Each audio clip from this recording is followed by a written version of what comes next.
I smelled it before I even heard the door open. That same perfume. Soft, floral, unmistakably hers, yet somehow foreign to me now, drifted through the hallway like the ghost of a memory I didn't remember inviting back into our home. It was a perfume I bought for her on our second anniversary, the one she swore was too strong and tucked away into a drawer she never opened again. But tonight, like every night for the past month, she walked in wearing it as if she'd rediscovered some old part of herself. Except she never wore it for me. My first thought wasn't suspicion. No, something worse. A sudden, crushing hollowness that settled beneath my ribs like a stone. A thought that felt too heavy, too humiliating to fully form. Why? For who? Daniel. Her voice floated from the doorway, soft, almost cautious. You up? I was sitting in the dim light of the living room, pretending to read, staring at lines of text I hadn't processed in an hour. The ache beneath my sternum pulsed harder with every second she stood there.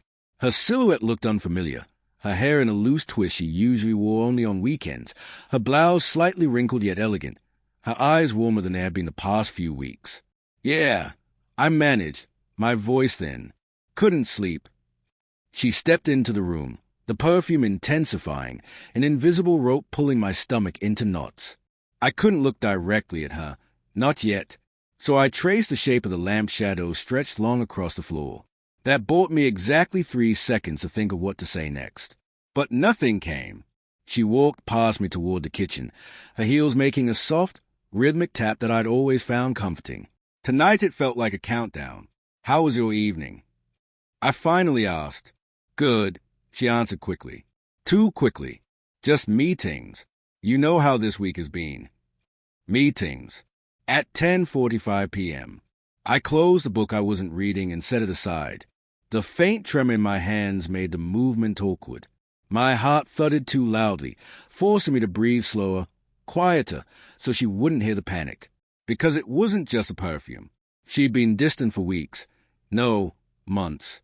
Touches shorter. Kisses fewer. Her laughter in the house disappearing and reappearing like flickering electricity. Every time I reached for her, she seemed half present, as though her mind lingered somewhere far away, somewhere I wasn't allowed to follow. But the perfume, that was the part one couldn't rationalize. She'd only worn it back when she was still excited about us, when she'd surprise me in the kitchen and wrap her arms around my waist from behind, when she'd whisper plans about trips we never took. When I bought it, she said it made her feel like a woman someone wanted. So why now? Who wanted her now? The question scraped against my ribs like broken glass. She re-emerged with a glass of water, her expression calm, unreadable. She held the glass with both hands, like she was grounding herself. Did you eat? She asked. No. I wasn't hungry. Lie. I hadn't been able to swallow anything without feeling like it would come right back up. She nodded faintly, took a sip, and leaned against the counter.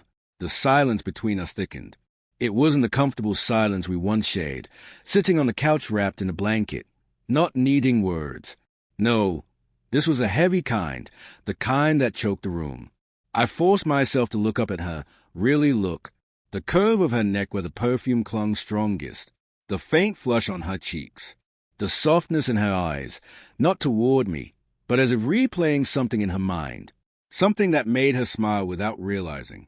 A smile she quickly suppressed when she caught my gaze. That was a moment something cold crawled along my spine. She had never been good at hiding guilt. Long meeting? I asked, trying to sound casual. Very long, she replied, her tone steady but her eyes darting. Not far, just enough for me to see the fracture. With who? She hesitated, barely a beat. But enough. Just the usual team, she said. Nothing interesting. Something in my chest twisted hard. Interesting? Was it interesting? Or was she careful not to say the wrong thing? I nodded slowly, forcing myself to breathe through the nauseous swirling in my stomach. Is that the perfume I bought you? I said. Her hand froze halfway to her mouth. She blinked. What? That perfume, I repeated, keeping my tone even, almost soft. I haven't smelled it on you in years. Her lips parted slightly. She looked caught, not in a lie, but in a moment she didn't expect to be questioned. Oh, yeah, she said, forcing a casual shrug. I found it in one of the drawers. Thought I'd wear it again. Why? Does it smell bad? No, I said, just surprised. She offered a tiny smile, one that didn't reach her eyes, and walked past me again. We should get some sleep, she murmured. But I wasn't ready to follow. Not yet. I sat there long after she changed into pajamas and climbed into bed. I listened to the muffled sound of water running in the bathroom, the rustling of sheets, the quiet exhale she made when she settled into her side of the bed, facing away from me. It had been months since she reached for me in the dark. Every instinct screamed to stay in the living room, to avoid the cavern growing between us. But I couldn't sleep out here, not when the distance itself felt accusatory. So I finally walked into the bedroom. The moment I slid under the blanket, she shifted, startled, as though she hadn't expected me to join her. God, when did that happen? When did my presence become something she braced herself against? I laid there staring at the ceiling, the shadow from the streetlight casting soft lines across it. She breathed steadily beside me, but it wasn't the steady breathing of someone resting peacefully. It was too controlled, too even, like someone who wanted to pretend to be asleep. Minutes passed, maybe hours. My mind replayed every small change of the past few months, every odd detail I dismissed. How she started coming home late more often. How she guarded her phone when messages came through. How she suddenly cared more about her hair, her clothes, her skin. How she was kinder, gentler, toward everyone except me.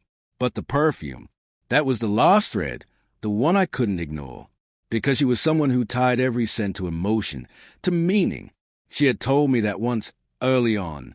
Perfume is memory, she'd said. I wear what I feel. So what was she feeling now that she wore this again? And who was she feeling it for? The thoughts churned and twisted until my throat felt tight. I closed my eyes, but sleep didn't come.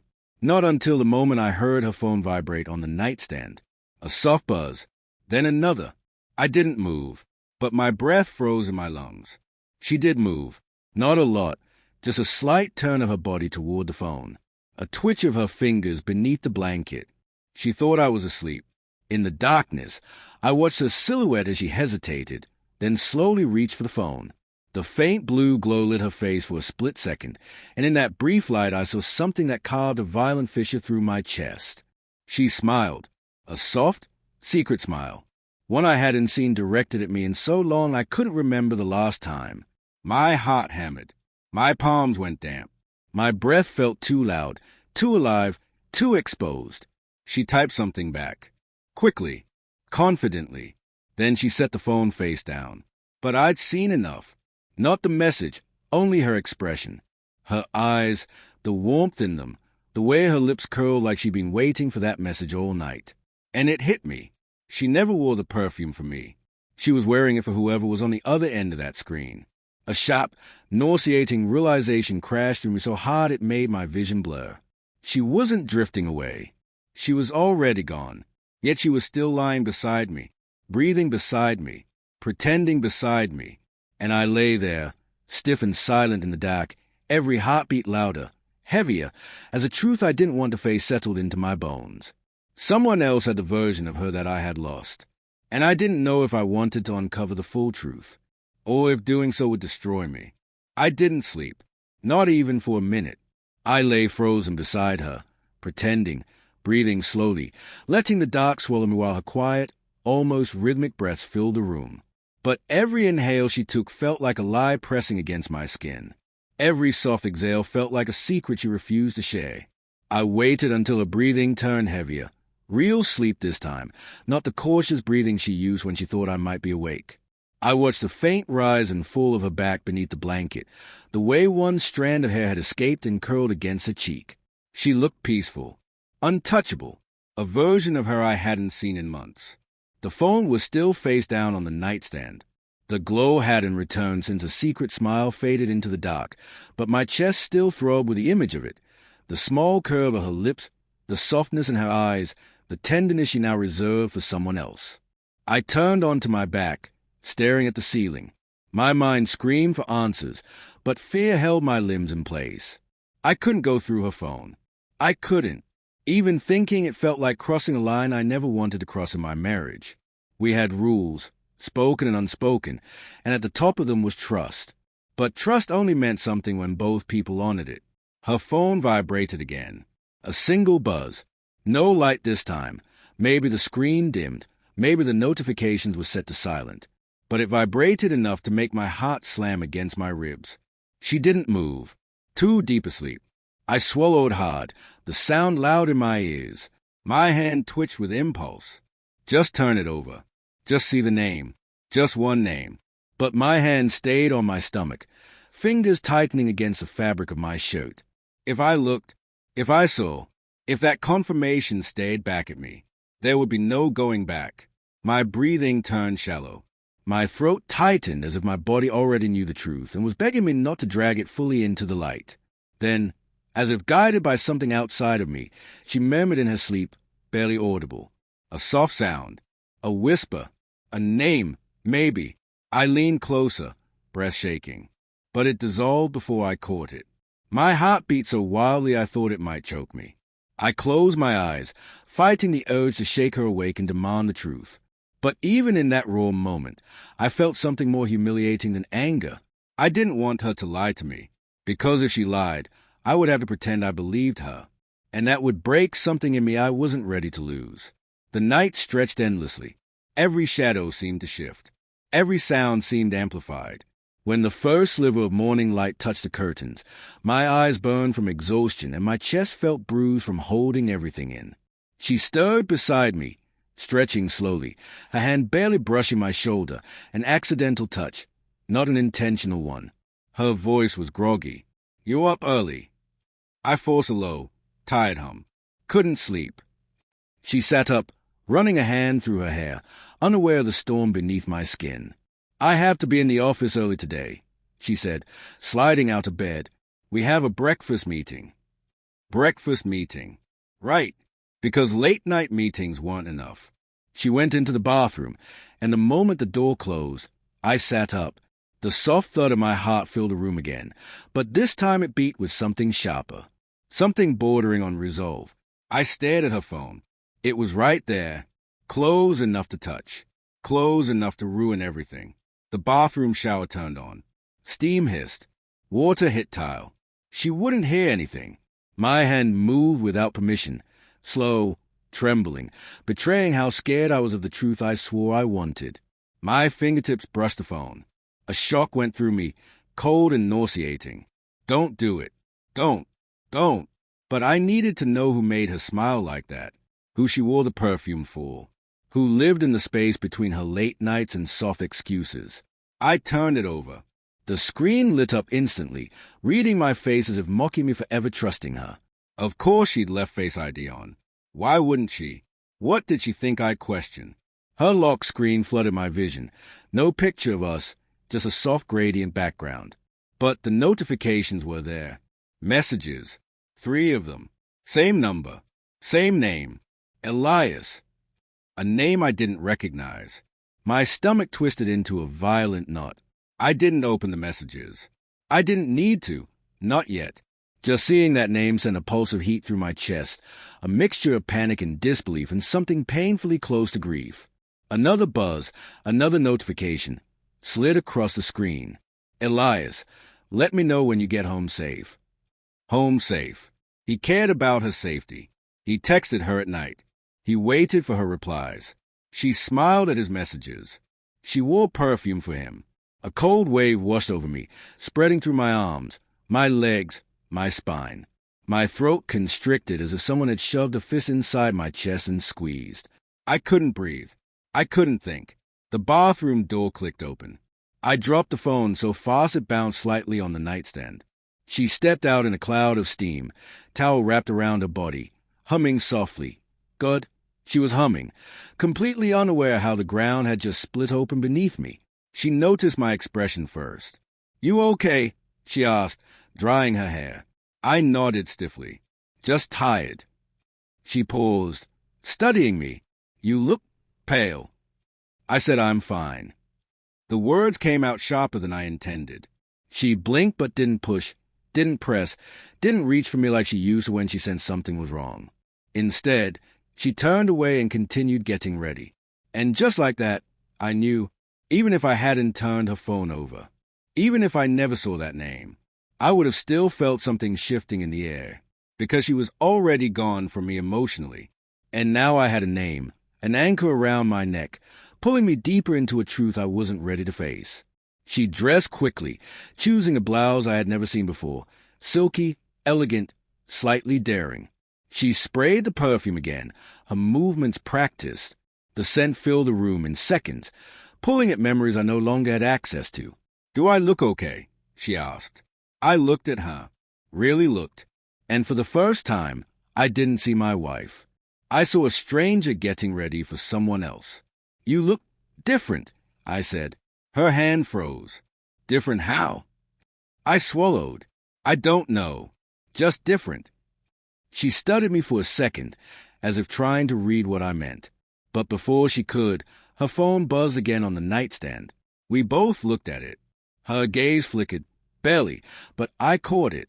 She reached for the phone, glanced at the screen, and her lips parted in the faintest, softest smile. Then she turned it face down. Something cracked inside me. She slipped on her heels, grabbed her purse, and leaned down to kiss my cheek. A polite gesture, a habitual one, not a loving one. "I'll see you tonight," she said. I nodded. She walked out. The moment the door clicked shut, the silence hit me like a blow. The faint scent of a perfume lingered in the air.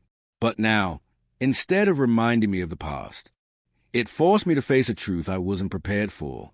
Someone else was inside her world, inside her thoughts, inside the softness she no longer offered me.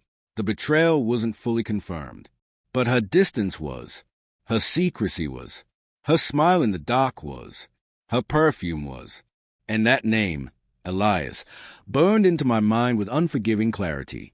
I sat on the edge of the bed, elbows on my knees, hands in my hair, breathing shallow, uneven breaths.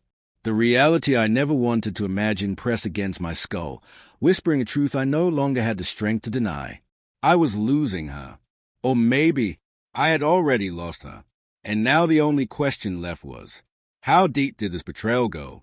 And how far was I willing to go to uncover the truth? The house felt different after she left.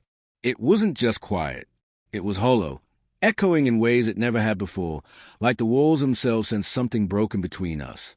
I sat on the edge of the bed until my legs felt numb, staring at the spot where her perfume still lingered in the air.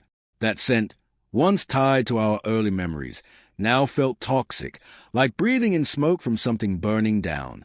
I stood up slowly, every part of me heavy and exhausted. My chest still felt tight, like a cord was wrapped around my lungs. I walked through the hallway, each step dragging, my mind replaying that name over and over again. Elias, a stranger to me, but clearly not a stranger to her. I reached the kitchen, flicked on the light, and stared at the cold coffee pot sitting untouched. I'd meant to make breakfast, but the thought of food made my stomach twist painfully. I poured water instead and stood at the sink, gripping the edge of the counter with both hands. Maybe it was nothing. Maybe he was just a co-worker. Maybe the messages were innocent. Maybe she smiled because of something harmless. The rationalizations came quickly, automatic, desperate. My mind reached for them like a drowning man reaching for air. But the image of her face lit by the phone screen, soft, warm, intimate, cut through every excuse like a knife. That wasn't how she looked at co-workers. That wasn't how she looked at me anymore. I pressed my thumb against the pulsing vein in my forehead, breathing through the rising ache. I needed to go to work. I needed distraction. I needed anything to pull me away from the spiral tightening in my chest. But when I got to the car, I didn't start the engine. I stared at the steering wheel, fingers hovering, a tremor working its way into my grip. Work meant normality. Conversations, meetings, routine. How was I supposed to pretend everything was fine when my world had tilted off its axis? I unlocked my phone and scrolled through old pictures of us, photographs that suddenly felt like someone else's life. She was smiling in almost every one, leaning into me. Her eyes used to brighten the moment I turned the camera toward her. When had that faded? When had she stopped leaning? When had I stopped noticing? I shut the phone off and set it on the passenger seat. My throat tightened. I drove in silence, hands gripping the wheel so hard my knuckles turned white. Traffic blurred around me, the sounds of horns and engines like distant noise underwater. My mind didn't leave her, not for a second. At work, I avoided everyone. I went straight to my desk, stared at my computer screen, typed nothing. My coworkers moved around me, asking questions I didn't hear, laughing at jokes I couldn't understand. Everything felt muted, as if my senses were wrapped in cotton. Around noon, a thought hit me hard enough to make my breath itch. What if Elias worked with her? The idea made my stomach churn violently. I opened her company website. I scanned through employee photos, names, departments, marketing team, production team, HR finance. I stopped. Elias W ______. Senior project manager. My pulse spiked. He was young, maybe 30. Confident smile. Charming face. Everything about him suggested someone who made people feel special simply by looking at them. My chest constricted painfully. They worked together. Late meetings suddenly made sense. Late-night texts suddenly made sense. The perfume suddenly made sense. I closed the screen quickly, but the image of his face seared itself into my mind. I pushed away from the desk and stood abruptly. Air. I needed air. I walked outside the building and leaned against the wall, my hands on my knees, breath coming too fast. Sweat prickled across my forehead, even in the cold. Damn it! I whispered, pressing the heel of my hand to my eyes. Oh, God! A sound escaped me, sharp, broken. Not quite a sob, not quite a groan. Something in between. Something raw. I sank down onto a bench and stared at the pavement. What was I supposed to do now? Confront her? Stay quiet and watch her drift further away? Pretend nothing was happening? Or investigate until I uncovered something I wasn't sure I could emotionally survive? Every option felt like a blade pointed in a different direction. I stayed out there until my breathing steadied. Then I forced myself back to the office and worked just enough to avoid suspicion. By the time I drove home, the sky had darkened. The house lights glowed softly through the windows, but instead of comfort, they filled me with dread. Her car was already in the driveway. My pulse quickened. I sat in my car for a full minute, gripping the steering wheel, preparing myself. When I walked inside, she was in the kitchen, stirring something on the stove. She turned, smiling gently. Hey, finally home. I made dinner. Her tone was too neutral, too composed, too normal. And for the first time, the normality itself felt like a lie. She stepped closer. You okay? You look tired. I'm fine, I said, my voice quieter than I intended. She reached out as if to touch my arm, an instinctive gesture, except she stopped halfway, withdrawing her hand, pretending it was adjusting her sleeve, pretending I didn't notice. But I did. Everything she tried to hide, I noticed now. Every flinch, every hesitation, every lie disguised as routine. We ate dinner together at the table, the clatter of cutlery filling the silence between us. She talked about work, about a meeting coming up next week, about a new client. I listened, but all I heard was a name echoing in my head. Elias, Elias, Elias. I finally gathered the courage to ask, how's your team doing? She blinked, slightly caught off guard. Good. Busy. How's that new project manager? Elias. Her fork froze midway to her mouth. Just a split second. So small anyone else might have missed it. But I didn't. Her expression softened. Not with affection. No. With caution. You looked him up? She asked carefully. I shrugged. Just browse the website. She nodded slowly, setting her fork down. His hard-working, talented, a bit intense sometimes. But the team likes him. Do you? The question slipped out before I could stop it, quiet, deceptively casual. Her eyes flickered. A ripple of something defensive, passed through her expression. Is fine, she said. Why? You smiled at your phone last night. I said, my voice steady. Too steady. Was that him? She inhaled sharply. Not guilt, not surprise, just realization. She knew she was caught. Not fully, but enough. Her gaze dropped. She toyed with her napkin. Daniel. My name on her lips sent a jolt of dread through me. She wasn't denying it. She wasn't laughing it off. She wasn't shocked.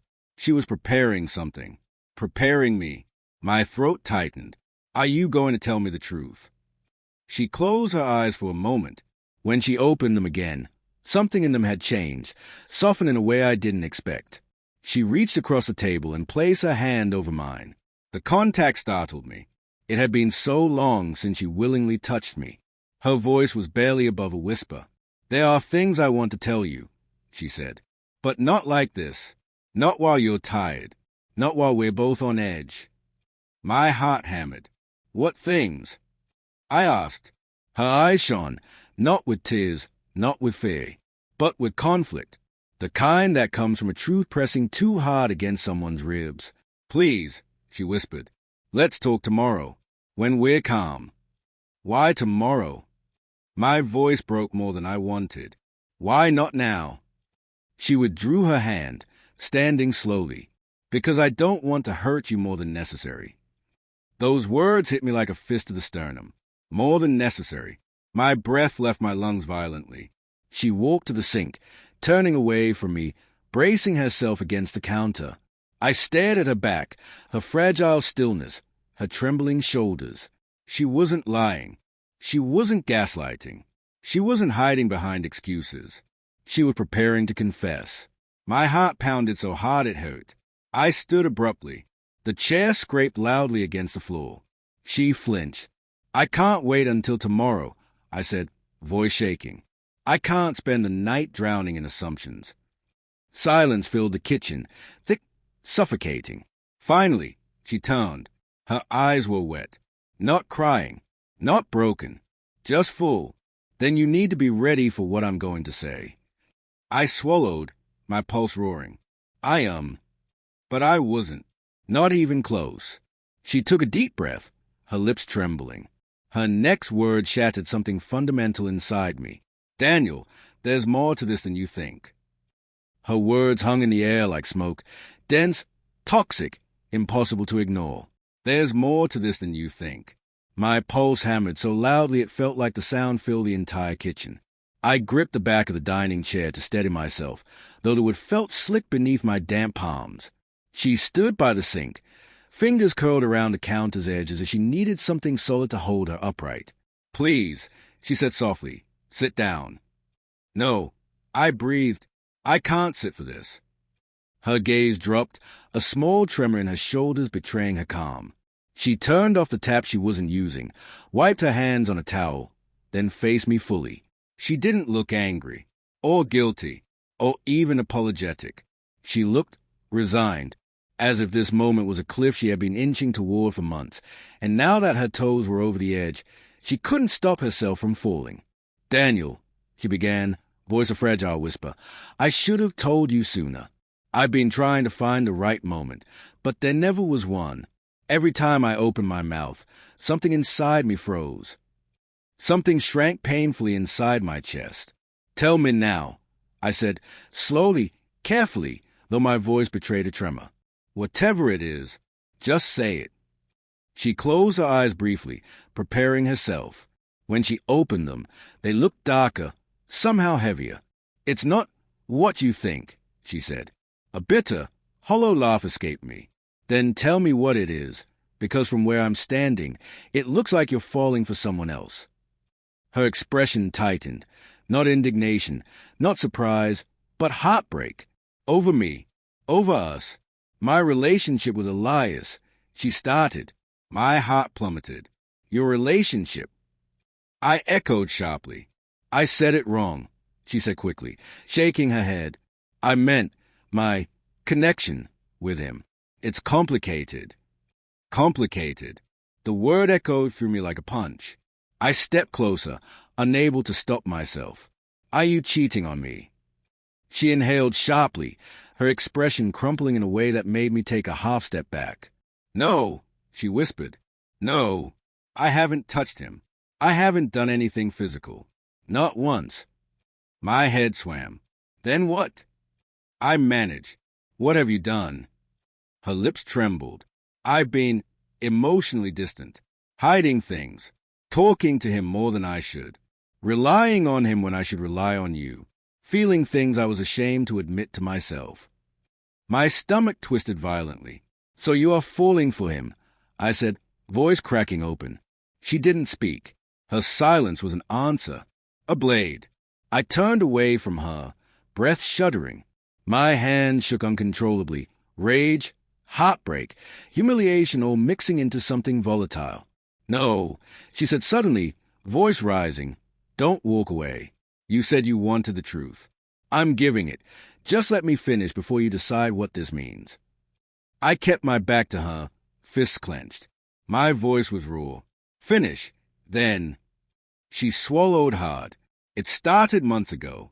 Before the perfume. Before the late nights. A slow, sick feeling crept up my spine. She continued. I felt lonely. Her voice shook on the word. Not because of anything you did wrong. You've always been good to me. But something inside me changed, and I didn't know how to talk to you about it without hurting you. I turned slightly, enough to see her face from the corner of my eye. Tears clung to her lashes, but she didn't let them fall. I felt lost, she said. Empty, like the version of myself I used to be with you had disappeared, and I didn't know how to get her back. I tried. I swear, I tried. My chest tightened painfully. You could have told me. She shook her head. I didn't want you to think you weren't enough. Because you are, Daniel. You always were. Then why? Why him? Why was he the one she texted late at night? Why was she smiling at her phone in the dark while lying next to me? My voice cracked. So you leaned on him instead of me. Her breath hitched. I didn't choose him. Not at first. It just happened. I was frustrated one day after a meeting. He noticed, asked if I was okay, and I said more than I should have. One conversation turned into two, then more. I felt cold all over. And the perfume. I asked, barely audible. She closed her eyes as if the answer itself shamed her. It was stupid, she whispered. He once mentioned he liked that scent. He didn't know it was from you. He doesn't know anything personal about our history. He said it just suited me. My breath left my lungs in a quiet, broken exhale. He likes it, I repeated, almost myself. So you wore it for him. She didn't deny it. She didn't speak. She didn't need to. I felt something inside me fracture sharply, like a bone breaking beneath pressure it was never meant to withstand. She took a slow step toward me. Daniel, I didn't realize how far this had gone until I saw the look on your face last night. When I came home, I knew then. I needed to tell you. My eyes stung. Tell me what? She hesitated, then whispered that I haven't crossed a physical line, but emotionally, maybe I already betrayed you. The words hit me with a physical force. My knees felt weak. She covered her mouth with a trembling hand, as if only now truly acknowledging the damage she'd caused. I ran a hand through my hair, pacing a few steps before stopping abruptly. So what now? I asked, voice uneven. You want me to forgive this? Move past it? Pretend nothing happened? No, she said quickly, shaking her head. I don't want to pretend anything. I want to fix this. I want us to talk, really talk, honestly. I stared at her, this woman I loved, this woman I trusted, this woman who had been slipping away from me right under my nose. Do you have feelings for him? I asked. Her breath caught. I don't know. That answer was somehow worse than a yes. I felt something inside me collapse. You don't know? I repeated, voice hollow. You don't know if you're in love with someone else. I'm not in love with him, she said quickly, stepping closer. I swear I'm not. But I can't deny that he gave me attention at a time I felt invisible. He listened. He understood. He filled a space I didn't realize had been empty. A hot tear slid down my cheek, and I didn't bother wiping it away. And I didn't. I whispered. She flinched as if the words physically struck her. You did. You always did. This isn't your fault. This is something inside me. Something broken. I'm trying to understand it. While leaning on someone else, I said. She nodded, tears finally spilling. I know how awful that sounds. I hate myself for it. Silence pressed between us. Tense, thick, suffocating. Finally, she whispered, "Do you want to know the whole truth?" I forced myself to meet her eyes. "There's more?" Her expression crumpled. "Yes." My stomach twisted so violently I had to grab the edge of the table to steady myself. She stepped closer, voice trembling. "I haven't told you everything about Elias. Or about the messages." My heart lurched. What messages? Her jaw tightened. The ones I deleted. A cold chill ran through my entire body. I stared at her, really stared, and saw the full weight of the secret she had been carrying. Deleted. Messages. Between them.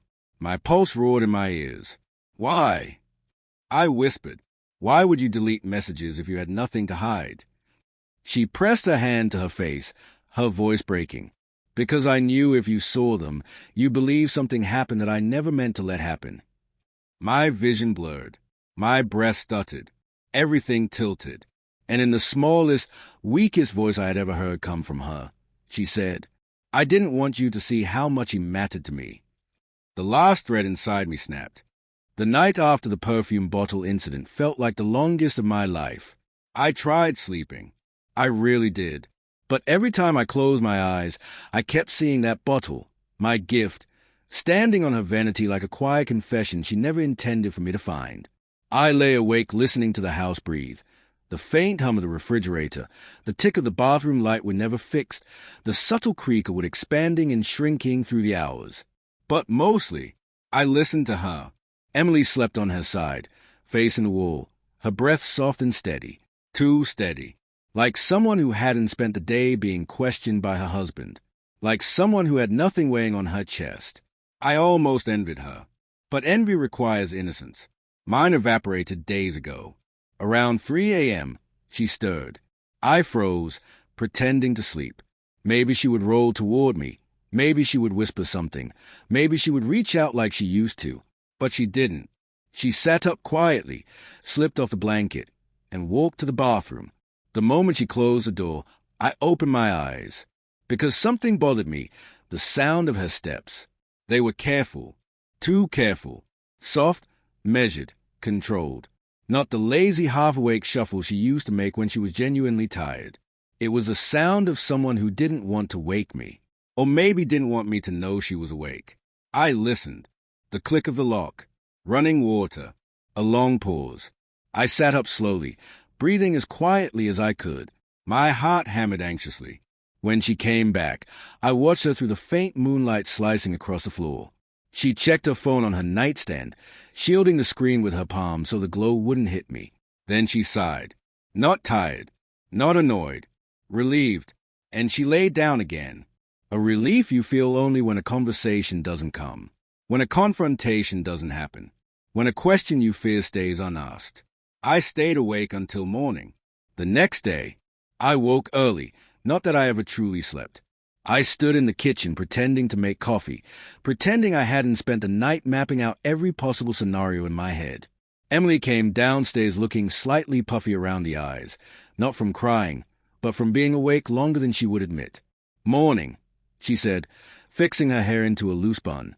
Her voice was too calm, too level. "Morning," I echoed, though my mouth was dry. She kissed my cheek. A quick, polite kiss. A stranger's kiss. "Are you okay?" I asked, my voice betraying more than I wanted. She paused. "Yeah. Why?" "Just felt like you didn't sleep well." Her eyes flickered for a fraction of a second. Fear, then neutral. "I slept fine," she said. "We both need to stop overthinking everything. Things have just been busy." Busy, the universal bandage for secrets. She grabbed her bag from the counter. Her gym bag. The same gym she returned from wearing perfume she doesn't wear. "I might come home a bit later today," she said, opening the fridge for her water bottle. "There's a new aerobics class I want to try." "Which instructor?" I asked, pretending to scroll my phone. She blinked. "What?" "Who's teaching it?" Her throat moved in a visible swallow. Then, I don't know. Some new guy. Or maybe a substitute. I didn't catch the name. Her first mistake. Because I had already checked the gym's website last night. There was no new class. No substitute. No instructor change. I nodded slowly. Oh, sounds good. She left 10 minutes later, carrying her gym bag in a tremble she tried so hard to hide. I stood at the window watching her drive away. My stomach twisted. My breath shook. My hands were cold. I could follow her. I could drive behind her and finally see who she's meeting. I could end this uncertainty in one sharp, painful blow. But I didn't, because I wasn't ready for the truth. I wasn't ready for the image that might shatter the last pieces of hope I still clung to. Instead, I stepped outside, walked across our street, and knocked on the door of the only person who might know something without meaning to. Lily, our next-door neighbor. Lily's door opens. Lily answered almost immediately, wearing a robe and holding a mug of tea. Oh, hey, Mark. She smiled. You're up early. Yeah. Sorry for just showing up. Can I ask you something quick? It's nothing serious. Her eyebrows raised slightly at my tone. Sure, come in. I stepped into the living room, warm, cozy, scented with vanilla candles, the opposite of the cold dread sitting inside me. What's wrong? She asked gently, sitting on the couch. You look pale. I swallowed, gathering courage. Did Emily ever mention any new friend from the gym? Anyone she's been hanging out with? Male or female? Lily paused, a pause that said she knew something. Well, she never talked much, Lily admitted. But twice I saw her get dropped off. My pulse pounded. Dropped off? When? Around 4, maybe. Both times I was gardening. I didn't see clearly, but she hesitated. She wasn't driving your car. And she got out from the passenger side. Passenger side. Someone gave her a ride. My mouth went dry. Did it look like someone you recognized? Lily frowned thoughtfully. No, but... My heart stopped. But what? She looked different. My voice came out hoarse. Different how? Lighter. Happy. You know? Like someone who just had a really good time. The room tilted. A cold shock rippled through me, leaving my skin prickling and numb. I felt every word land like a blade. And Lily hesitated. There was a smell. The breath left my lungs.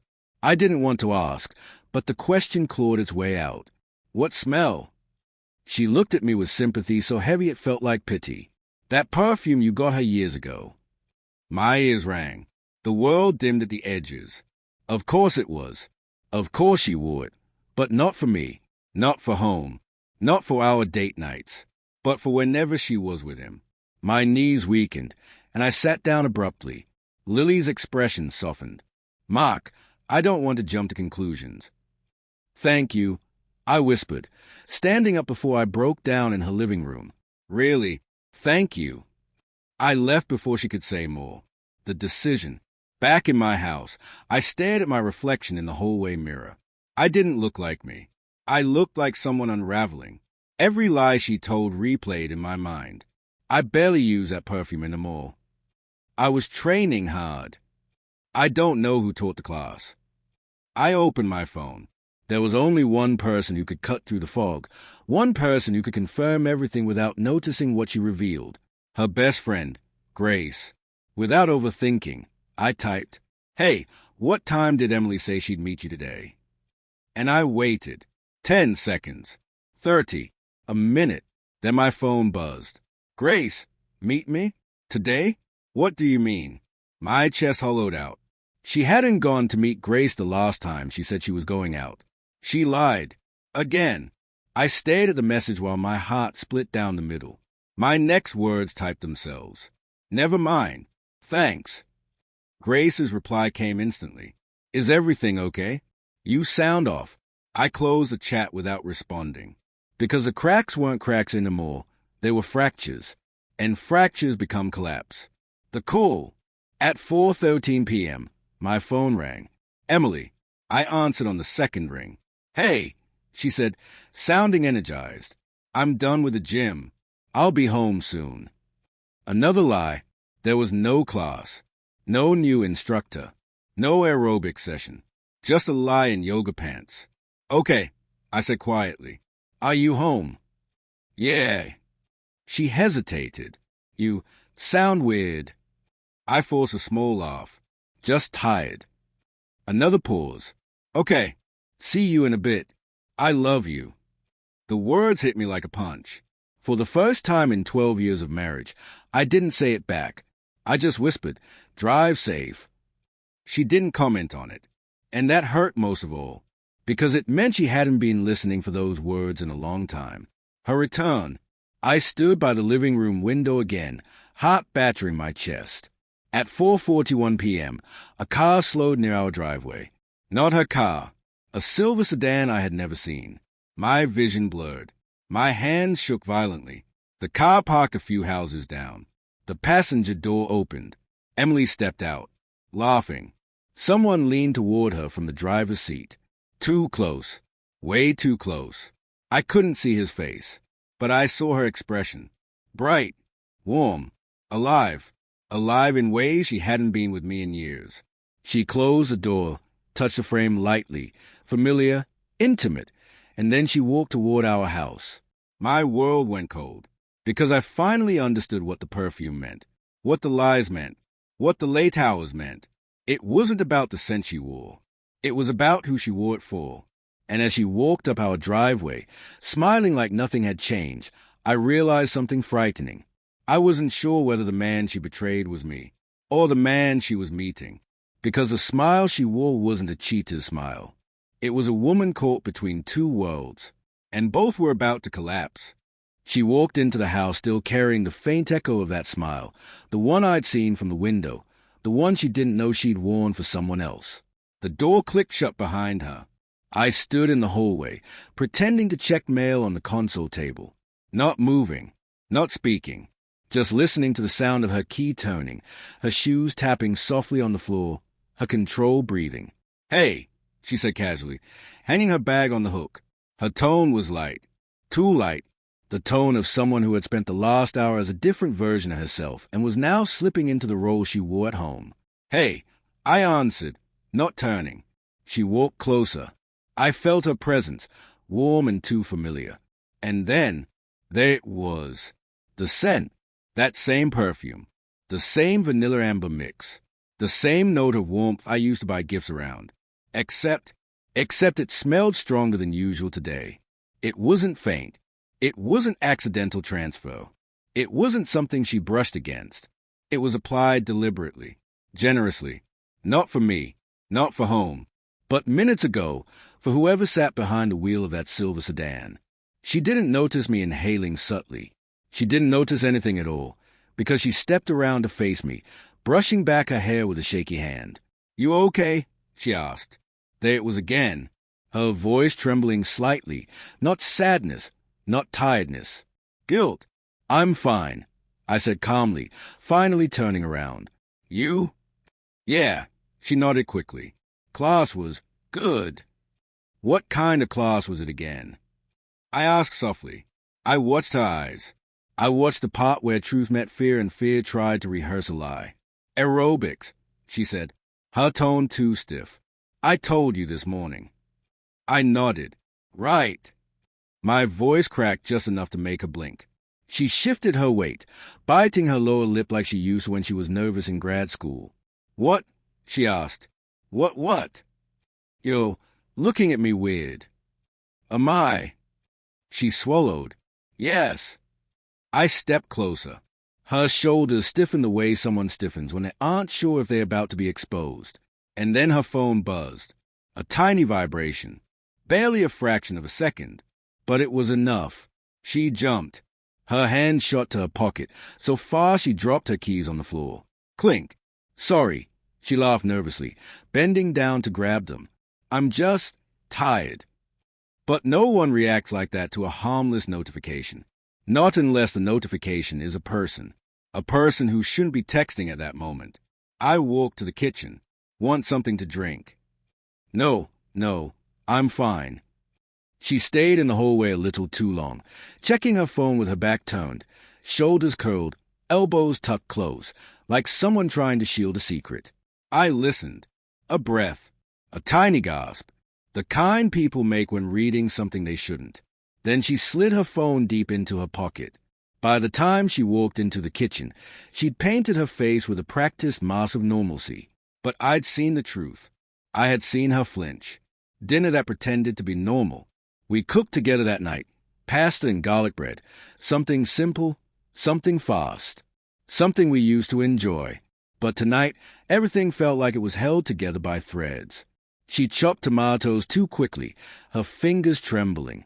She kept her phone face down on the counter, but she checked it every minute, pretending to stretch her neck or adjust her hair. Every time it buzzed, even faintly, she stiffened. And every time she stiffened, something cold wasted through me. Finally, while stirring the sauce, she spoke without looking up. "You're quiet." "So are you." She shrugged. "Tired, I guess." "You always say that." The spoon froze midair. What do you mean?" I dried my hands on a towel. "You've been tired for months, Em." She laughed softly, but it cracked. "Everyone gets tired." "Not like this," I said. "Not like you're tired of me." She put the spoon down slowly. Too slowly. "Mark!" "You never wear that perfume here," I said quietly. "Why today?" Her face drained. Her breath hitched, but just barely. "What? I don't understand." "You wore it today," I repeated, strongly, "like you put it on right before coming home." She blinked fast. "I put some on after the gym." "For me?" I asked. She froze. Completely. Then she whispered, "Yes." A lie. A slow, careful lie, stitched together in panic, wrapped in softness. I didn't say anything. She didn't either. The silence between us sat heavy and pulsing. Then her phone buzzed again. She closed her eyes. And when she opened them, there was fear. Not fear of me. Not fear of confrontation. Fear of what that message meant. The moment that changed everything. After dinner, she went upstairs to shower. I stayed downstairs listening to the water running. Except 20 minutes passed. 20 became 30. 30 became 40. I went upstairs, and the shower wasn't running anymore. The bathroom door was slightly open, steam drifting out. Her gym bag sat beside the sink. But Emily was sitting on the floor next to the tub, knees pulled to her chest, staring at her phone with a look that wasn't sadness. It was panic, trembling, breath shaking, eyes glistening as she read a message again and again. She didn't hear me until I stepped inside. She jolted, gasping. "Mark, I didn't hear you. Her hand scrambled to lock the screen, but not before I saw one word, one name. "Can we talk?" A. Not a full name. Initials. The kind of initial lovers use when they are being careful. The kind someone uses when their number shouldn't even exist. "Who's A?" I asked quietly. Her lips parted. No sound came out. I saw her throat move. Saw her fingers curl into fists. Saw her try to breathe. "Mark!" she whispered helplessly. I crouched in front of her. "Who is A?" Her chin trembled. Her eyes filled. But she didn't speak. And silence can be the loudest confession of all. I took a shaky breath. Is he someone from the gym? Silence. Is he the one driving the silver sedan? Her face twisted. "Please," she whispered, voice breaking. "Please don't." "Don't what? Don't ask? Don't know? Don't break?" I felt my chest crack open. "Emily," I said, voice shaking, "are you cheating on me?" She closed her eyes, and the smallest, saddest sound slipped out of her. I don't know how to answer that. That was a moment I felt something inside me die. Not explode, not shatter, just quietly collapse. I stood up slowly, backing away from her. She reached out a hand instinctively, but stopped halfway like she knew she no longer had the right to touch me. "Mark, wait," she begged. "Please, just listen. Please let me explain." But the only thing I could hear was her hesitation, her non-answer, her inability to defend her innocence because she didn't have innocence left. I turned away, but before I walked out, I asked a question I didn't want an answer to. Do you love him? Her breath hitched. Her shoulders shook. She covered her mouth as if holding something back. And then, in a breaking whisper, I didn't mean for it to happen. Not no, not denial, just a confession wrapped in regret. My vision tunneled. I braced myself on the doorway, because for the first time, I understood this wasn't emotional distance. This wasn't marital drift. This wasn't routine. This was betrayal, with a capital letter hidden in a phone under the name A. And the scent she'd been wearing, the perfume I once gave her in love, had become the fragrance she wore for him. I didn't go far. I walked out of the bathroom, down the hallway, and into our bedroom, the same room we'd shared for 12 years, the same bed we'd built a life around. But tonight, the walls felt too close, the air too thin, the silence too loud. Behind me, Emily stayed frozen on the bathroom floor. I could feel her presence like an ache through the walls, a trembling energy radiating from a woman caught between confession and collapse. Her last words rang through me. I didn't mean for it to happen. The kind of sentence that kills a marriage gently. I sat on the edge of the bed, elbows on my knees, hands clasped so tightly they trembled. My pulse thudded in my ears.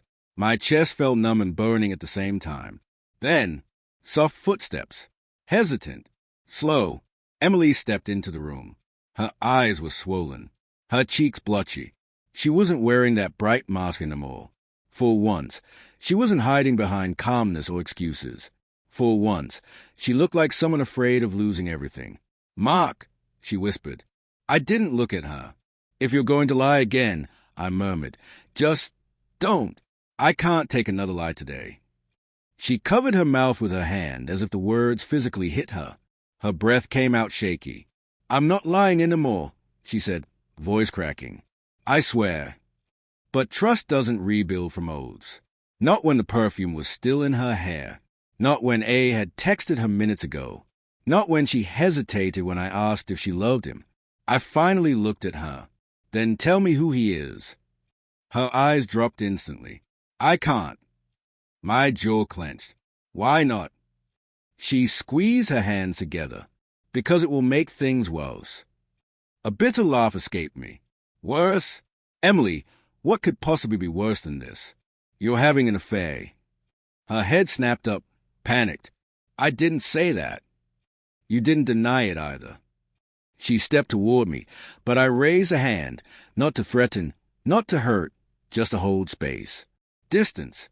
She froze, swallowing back tears. "Please, please let me explain."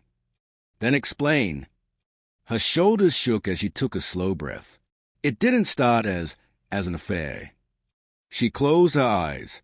"I didn't go looking for it. I swear to God, I didn't." I waited. She continued, voice trembling. "You know when I started going to the gym more? When things were tense between us. When we barely talked anymore." My chest tightened. "You mean when you stopped talking?" She winced. "Yes," she whispered. "When I stopped talking. I know I did that. I shut down. I pushed you away. I didn't know how to come back from it."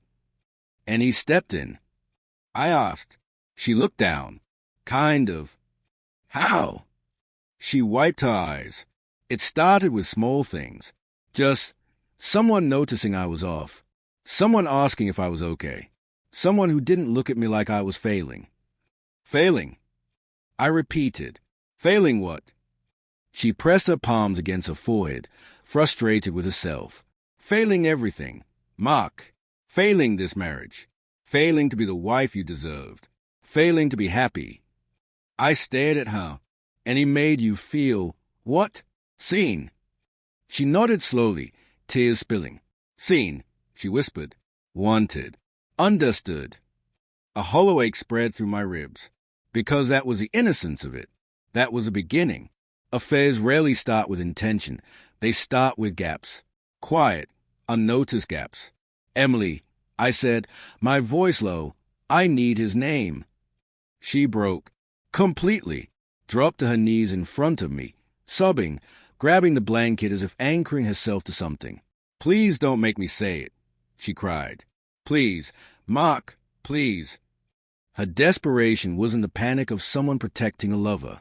It was a panic of someone protecting shame, protecting a version of herself she didn't want me to see. I leaned back. "You can't even tell me his name," I said softly. "But you let him drive you home." She flinched. "You wore the perfume for him." Her breath hitched into a gasp. "You checked your phone every 2 minutes at dinner." Another stab. "He texted you a minute after you left him today." She covered her face with both hands, sobbing into her palms. "And you didn't deny loving him." Her sobbing stopped abruptly. She went still, frozen, and then she lowered her hand slowly, revealing eyes that looked shattered. "I never said I loved him." "You didn't have to." A tear rolled down her cheek, then another, but something in her expression shifted, a breaking point giving way to a truth she could no longer hold back. "Mark," she said softly, "I don't love him." Something flickered painfully inside me, relief, doubt, anger, memory, all tangled. I searched her face, her trembling mouth, her red-rimmed eyes, her shaking hands clutching the bedspread. She wasn't lying. She was terrified, but not of me, of herself. "I don't love him," she repeated, voice breaking again. "I swear to you, I don't." I stayed silent, letting her speak. "But," she choked, "I love the way he made me feel." That cut deeper than any admission of love for another man. Because what she missed wasn't him. It was a version of herself she found with him. Young, light, charming, wanted. The version she didn't feel she could be with me anymore. I swallowed the pain that surged up my throat. "Why didn't you come to me instead?" Her answer was a whisper of pure devastation. "Because I didn't think you wanted me anymore." The room spun. "What?" I whispered, stunned. "You stopped noticing me," she said softly. "Stopped touching me. Stopped looking at me the way you used to." "That's not true." "It is," she insisted gently, brokenly. "You were distant too, Mark. You were tired all the time. You barely spoke. You were exhausted with work, with responsibility, with us." I opened my mouth, then closed it, because she wasn't wrong. I thought being stable, consistent, supportive was enough. I thought being loyal, dependable, and always there was love. But maybe she felt like she was fading in that stability, like she was unremarkable inside it, like someone else had the version of her I didn't know how to reach. I exhaled slowly. "So instead of telling me how you felt, you fell into him." Her eyes shut tightly, tears streaming. "Yes, and I hate myself for it. I never wanted to hurt you. Never." I looked at her for a long moment. Then I asked the one question that mattered. "Is it over?" She didn't answer immediately. She looked down, looked away, looked lost. "Emily," I said sharply, "is it over?" She let out a trembling breath. "I've been trying to end it." My chest caved. "Trying." I repeated, "Trying." She nodded miserably. "I told him we needed to stop. I told him it was wrong, that I didn't want to ruin my marriage." I clenched my jaw, and he didn't listen. He didn't want to let go," she whispered. "Of course he didn't. Men like him never do. He texted you today," I said bitterly, "right after dropping you off." She wiped tears with the back of her hand. "He's been upset. He says he deserves closure. He says we need to talk one last time." "You think that's normal?" I demanded. "You think that's healthy?" "No," she said instantly. "I don't. I know it's not. I didn't know how to cut it completely without making things worse. I didn't want him angry or hurt." I stared at her. "Emily," I said slowly, "is he dangerous?" Her eyes widened.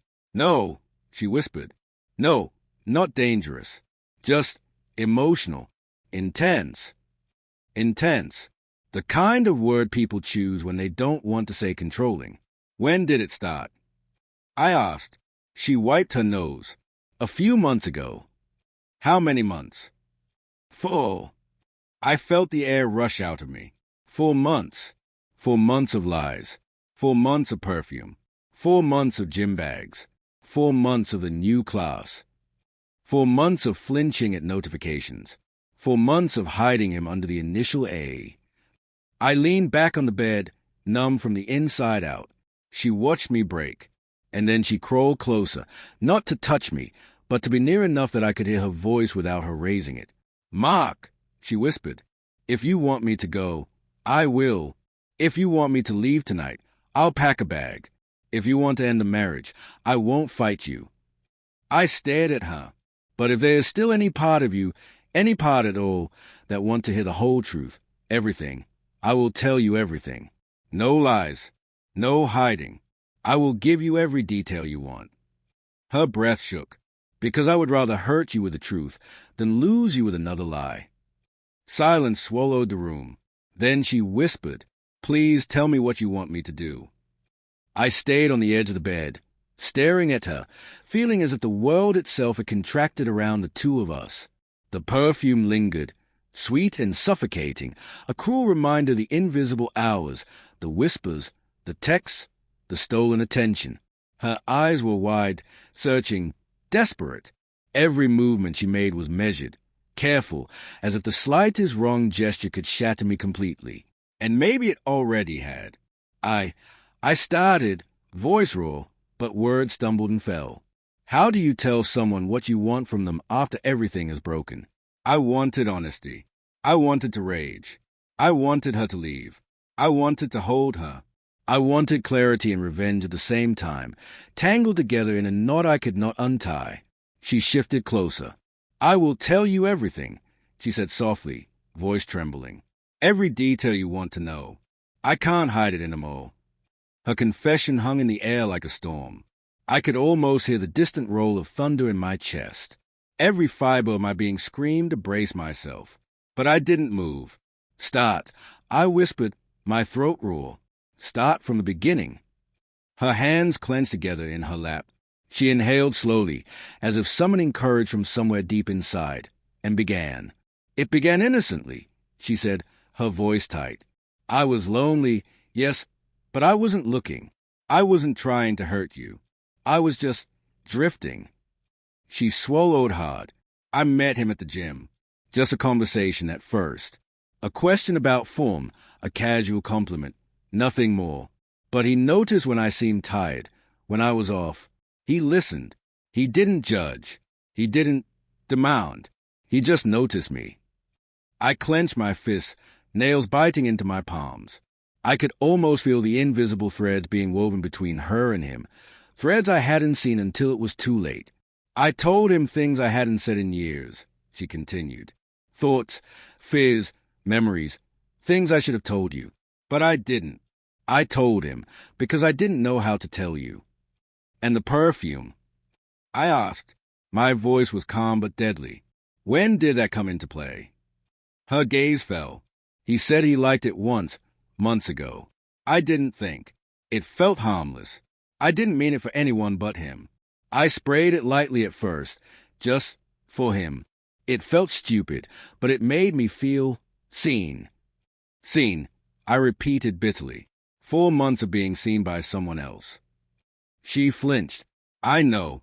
I hate myself for it. Every day. I never meant to make you feel invisible." "You did," I said softly, the anger now curdled into hollow ache. "You made me feel like I wasn't enough. And I tried to be enough." Her hands trembled. "You've always been enough, Mark. You've been everything. I'm the one who failed." A bitter laugh escaped me. "I'm not sure who failed more. I'm not sure anyone comes out of this clean." Her eyes brimmed with tears. "I didn't cross the physical line," she whispered. "But emotionally, I betrayed you. I let myself drift where I shouldn't have." I sank back on the bed, breath shaking. I imagined every text she sent, every laugh she shared, every look she gave him, none of it visible to me. And I felt the distance between us widen into a chasm too deep to cross. Then, the words I had been holding in my throat all night broke free. "Why?" My voice was ragged. "Why him? Why not me? Was I Not enough for you anymore. Her hands flew to her face. She shook her head violently. No, no, Mark, it wasn't that. I love you. I've loved you for 12 years.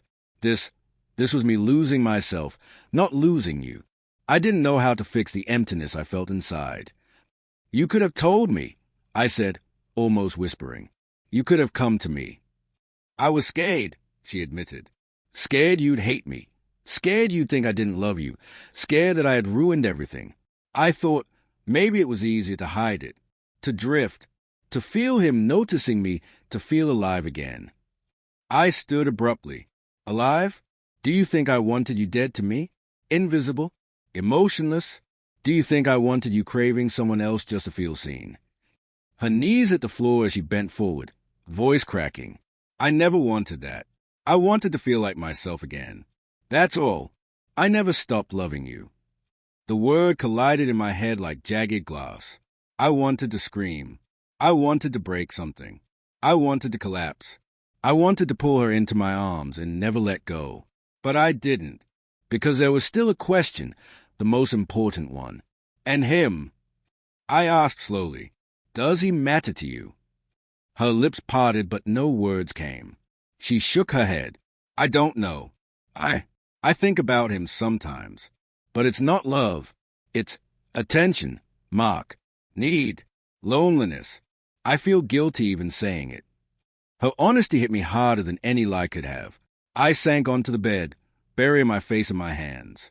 I wanted clarity, but it was a mess. Emotional betrayal wasn't a crime of passion.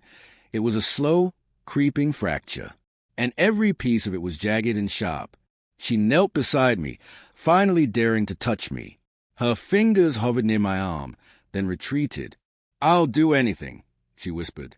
Anything to fix this, to show you I'm still yours. I looked at her, really looked at her, and saw the pain in her eyes, a reflection of the devastation in mine. 12 years of shared life, of trust, of intimacy, were all dangling by a thread. I wanted to believe her. I wanted to forgive her. I wanted to crawl back into the safety of the marriage we once had. But the ache in my chest, the betrayal that lived in the small corners of my mind, whispered a different truth. That love alone might not be enough. The night dragged on. We didn't sleep. We talked in fragments, in bursts of words and tears, in silences that spoke louder than any conversation. She admitted everything, every message, every fleeting thought about him, every moment she had felt torn between us. She cried for me. She cried for herself. She cried for what we were losing and what we might save. I listened. Heart pounding, stomach aching, trying to hold on to the man I was before this storm, trying to make sense of how someone could love you and betray you at the same time, trying to hold on to hope without lying to myself. By the time dawn broke, the first pale rays spilling through our curtains, I realized something frightening. I didn't hate her. I hated what had happened. I hated the betrayal. I hated the lies. But I didn't hate her. And that was the cruelest, most dangerous part of all. Because love, stubborn, painful, irrational love, still lingered. And with love lingering, the temptation to forgive, to rebuild, to try again, would whisper endlessly in my ear. I got up and walked to the window, looking out at the quiet street bath and soft morning light. The silver sedan wasn't there anymore. There were no messages, no shadows, just the remnants of a night that would haunt me forever. And behind me, Emily sat on the bed, silent and broken, waiting for me to decide whether this marriage was salvageable or whether everything we had built was gone forever. The morning stretched like a wound across our house. Pale light fell through the curtains, soft and cruel, illuminating every corner where betrayal had lingered. Emily was still on the bed, knees pulled close, her hands clasped together, trembling slightly. I could hear the faint quiver of her breath, the quiet sob that refused to break completely. I hadn't slept. Not really. My mind kept replaying the last months, the perfume, the messages, the silver sedan, the small, invisible ways she had drifted from me, the way her eyes had looked at him while she smiled. And now, after her confessions, the fragility of our life together felt exposed, raw. I walked through the house, silently, like a man examining ruins. The kitchen table bore the faint crumbs of last night's dinner. The coffee machine stood like a sentinel, untouched since the early morning hours. Everything ordinary seemed tainted now. Even the smell of vanilla from the perfume bottle she hadn't touched in years lingered in the air, mocking me. I paused in front of the mirror in the hallway, staring at my reflection. The man looking back wasn't the same. His eyes were hollow, his face tight with exhaustion and disbelief. He was tired of pretending, tired of trying to reconcile what love felt like with what betrayal had carved into his heart. I didn't recognize him, and that terrified me more than anything. "Mark!" Emily's voice called softly from a bedroom. I didn't answer immediately. I didn't want to. Not because I was angry, though I was. Not because I didn't love her, though that part of me was fractured. I just didn't know what to say. Words felt hollow. And silence, at this point, was more honest. She stepped toward me, barefoot, fragile, hair still slightly damp from the night, eyes red-rimmed and swollen. She stopped a few feet away and swallowed, fighting back a sob. "Please, please talk to me." I looked at her, really looked at her. The woman I had loved for over a decade, the woman who had shared my bed, my life, my fears, my laughter. She had betrayed me in ways I was still trying to comprehend, yet she was still standing here, asking for my trust. "I don't know what to do, Emily," I whispered finally. "I don't know if I even want to try." Her lips trembled. "I understand," she said, voice barely audible. "I know I've broken something in you, in us. I can't undo it, but I can be honest. I can be here, completely, if you let me." Her words felt like hands trying to pull me out of quicksand. I wanted to believe her. I wanted to. But the betrayal wasn't a wound that healed with honesty alone. It was a deep fracture, and fractures left permanent scars, no matter how well you stitched them. I sat down on the edge of the bed, feeling the weight of everything pressing against my chest. Emily sat beside me, careful not to touch me, but close enough that I could feel her presence. I wanted to reach for her, to hold her, to pull her into my arms and pretend nothing had happened. I wanted to feel the warmth of our love again, but I couldn't. Not yet. The pain of what had transpired was too raw. "I keep thinking about the silver car," I said slowly, voice tight. "About him driving you home, about the times you left and I didn't know, about the perfume. I keep seeing him, and I keep seeing you smiling." Her hand shot to her mouth, stifling a gasp. She began, then paused. "I'm sorry, Mark. I never wanted you to see me like that, to see me with him. I was stupid, selfish, weak." I swallowed hard. "Emily, weak? No. You were lonely. You were looking for something. I get that, but it doesn't make it hurt any less. It doesn't make this betrayal any easier to bear." She nodded slowly, tears spilling again. "I know, and I accept that. I accept that it's my fault, and I accept that I've put us here." I looked at her, trying to reconcile the woman I loved with the woman who had betrayed me. My heart wanted to forgive her. My mind screamed that I couldn't.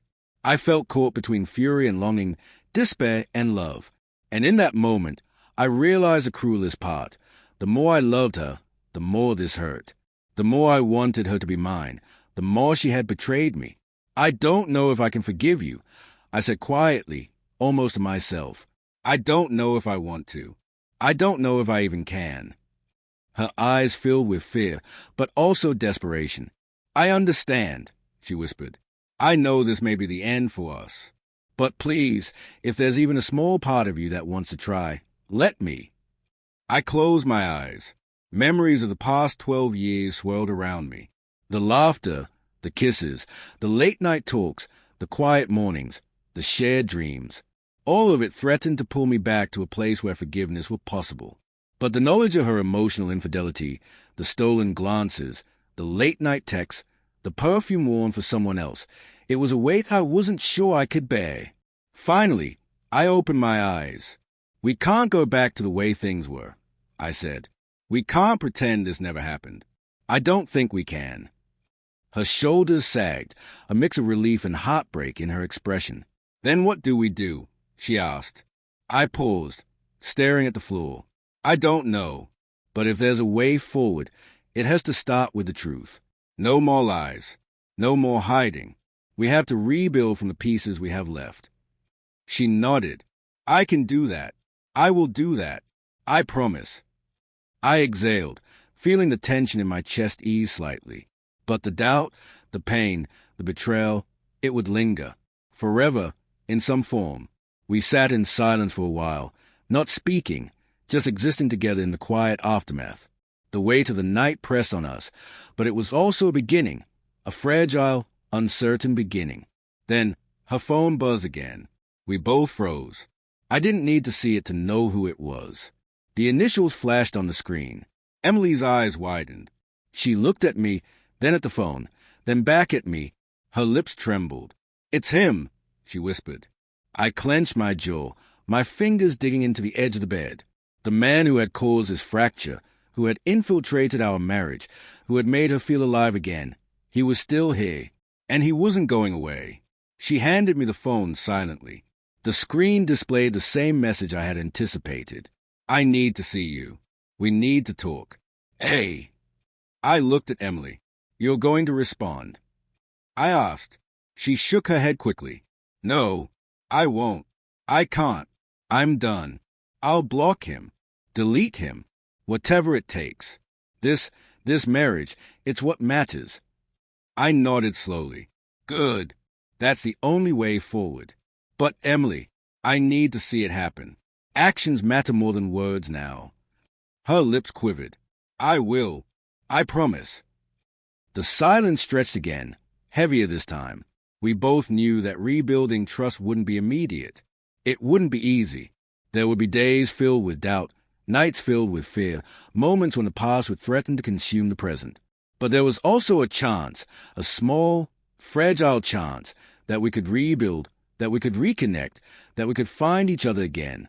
I finally stood and walked to the window, staring out at the quiet street. The morning sun painted the houses in gold, indifferent to our turmoil. I could hear Emily moving behind me, cleaning up the remnants of breakfast, the gentle clinking of dishes. Ordinary sounds in a house that no longer felt ordinary. I realized, painfully, that this wasn't about revenge. It wasn't about punishment. It was about survival, emotional survival, marriage survival, and the willingness to confront the hardest truths. I turned back to her. She was standing, hands clasped, waiting for me to speak, waiting for any sign that I would forgive, or at least try.